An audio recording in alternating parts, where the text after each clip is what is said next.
I'm Madeline Rogero, Mayor of the City of Knoxville, Tennessee. Probably about 4 years ago, and I was Community Development Director 4 or 5 years ago, we started a real concerted effort to address blighted properties in the City of Knoxville.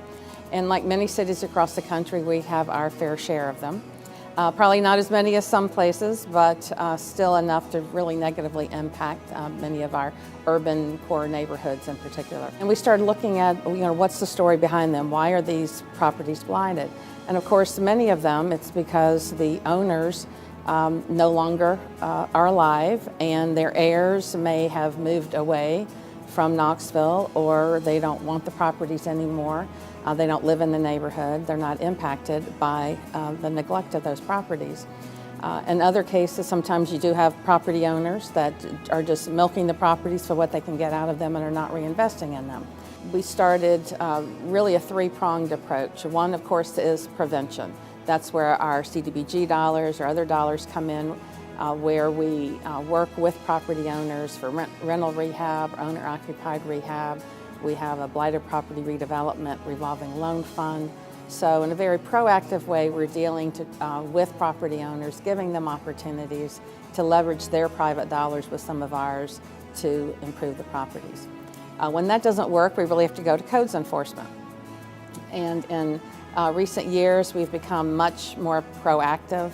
As a mayor, I've asked our department to not to wait for the complaints, but to go out there and to find the issues before the complaints come in from the neighbors. Proactive rather than reactive. And we've been very successful this past year in doing that. The next thing we did was look at some of our ordinances to say, how can we provide some more teeth to the codes dealing with neighborhood codes enforcement. If you have an historic property and it has been, it is not being cared for, the owner is not responsible, it's starting to fall down, it's been neglected, we can cite the owner, and if they don't make the basic repairs to stop the property from deteriorating, the city can go in and can make those repairs and then bill the owner. And then if the owner doesn't pay it, we can place a lien against the property and ultimately foreclose on it if necessary. There's also a third phase that we do, and that is acquisition of properties. When the prevention doesn't work and the codes enforcement doesn't work, sometimes we then go in and try to acquire the property. And I put money in our budget for that, and we've had that for several years. What this allows us to do is go in and offer to buy the property, and if necessary, to acquire it through eminent domain with council approval. Once we acquire the property, then we have something called a Homemakers Program.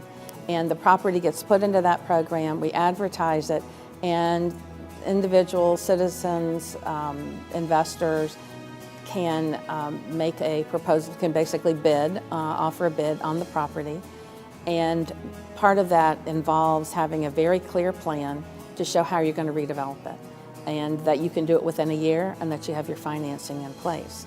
And we have had some properties that go for extremely reasonable rates because we know it's going to take a lot for the new owner to come in and appropriately redevelop it.